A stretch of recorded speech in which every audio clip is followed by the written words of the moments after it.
आज हम लोग यहाँ एकत्रित हुए हैं। ये जो यूजीसी एक्ट 2026 13 जनवरी को जो लागू हुआ है और इसके खिलाफ हम लोग इकट्ठे हुए हैं, एक ज्ञापन देने के लिए इकट्ठे हुए राष्ट्रपति के नाम और राज्यपाल के नाम। सबसे पहले तो मैं आपको थोड़ा सा ये बताना चाहूंगी कि हमारा जो समाज है, समाज में कहीं भी जो ये कानून आया है इसमें कहीं भी ऐसे लोग नहीं हैं जो इसका समर्थन करते हो। अधिकतर लोग ये वही हैं जो ये कह रहे हैं कि ये कानून रद्द किया जाना चाहिए। कारण ये कि आज समानता का भाव देखने को मिल रहा है।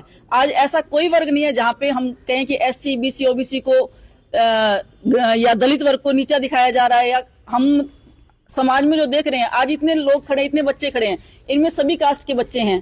तो मेरे ख्याल में सरकार इनको तोड़ने का काम कर रही है, जोड़ने की बजाय। जो इतने सालों की मेहनत थी, जो ठीक है पुराने टाइम में ये चीजें हुआ करती थी, लेकिन आज मुझे नहीं लगता कि इस तरह की चीजें देखने को मिल रही है। और सबसे बड़ा उदाहरण इसका हम लोग दिल्ली में देख सकते हैं। जिस दिन ये कानून लागू हुआ है उसी दिन एक स्वर्ण समाज की बच्ची थी, उस पर किसी लड़के ने ये एक्ट लगवाया था। पहले उसको कोई दोस्ती के लिए, शादी के लिए प्रपोज किया होगा। जब उसने मना कर दिया तो इस एक्ट के तहत उसको फंसाया गया और कुछ पैसे लेके फिर से राजीनामा किया गया। तो ये इस एक्ट का कितना दुरुपयोग हो रहा है ये हमें देखने को मिल रहा है। और मैं तो एक ही चीज बोलना चाहूंगी, पहले ये चीजें समाज में तो चलती थी, SC ST एक्ट वगैरह, लेकिन स्कूल और कॉलेजेस में इस तरह का भेदभाव नहीं था और ना ही इन बच्चों में इस तरह का ज्ञान था कि कौन नीचा है, कौन किस कास्ट से है, वो कोई मैटर नहीं करता था। लेकिन सरकार अपनी सिर्फ राजनीति चमकाने के लिए, चाहे वो बीजेपी की बात करें तो बीजेपी अपने आप को उच्च दिखाने के लिए, अपने समर्थन में लोगों को इकट्ठा करने के लिए, वोट बैंक बढ़ाने के लिए इस तरह के मुद्दों को जनता के बीच में ला रही है।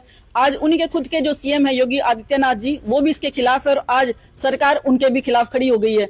तो मैं तो ये बोलना चाहूंगी कि जो पहले UGC एक्ट 2012 आया था उसके तहत ये था कि अगर इस तरह की कोई शिकायत मिलती है तो उसके खिलाफ जांच होनी चाहिए और अगर ये जांच अगर झूठी पाई जाती है तो उसको भी पनिशमेंट मिलनी चाहिए। लेकिन ये जो UGC एक्ट 2026 आया है इसके तहत ये बताया गया है कि कॉलेज यूनिवर्सिटीज में कमेटी बनाई गई है, लेकिन उस कमेटी में क्या है, सिर्फ उन्हीं की कास्ट के SC BC OBC ही लोग रहेंगे। तो इसका मतलब ये होगा कि सामान्य वर्ग की या स्वर्ण जो वर्ग है इनकी आवाज सुनने वाला भी कोई नहीं रहा। तो ऐसे में आगे किस तरह का निर्णय लिया जाएगा?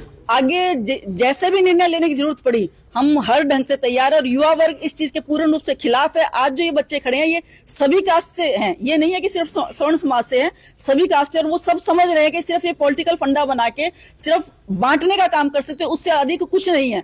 तो अगर जरूरत पड़ी तो हम सड़कों पे उतरेंगे, ईंट सेंट बजाने का काम करेंगे, धरना प्रदर्शन जैसी भी जरूरत हुई, लेकिन इस एक्ट को रद्द करवाने के लिए हर संभव प्रयास किया जाए और इस एक्ट को रद्द करना भी पड़ेगा। कौन कह रहे नेता चुप क्यों है? धीरे धीरे सब जाग रहे हैं। आज मैं खुद की बात करूं, मैं राजपूत हूं, ये चौधरी यूनिवर्सिटी से, ये OBC समाज से आते हैं, ये जनरल कास्ट से आते हैं। तो और ये बाकी आप किसी भी बच्चे से बात करके देख लीजिए, सभी कास्ट के लोग इकट्ठे हो रहे हैं। लेकिन वो है कि ये सोच रहे हैं कि शायद ये, जैसे आज इसकी सुनवाई भी होनी है तो उसका रिजल्ट क्या रहता है वो बाद की बात है, लेकिन हम ये कहते हैं कि इस कानून को रद्द करना पड़ेगा।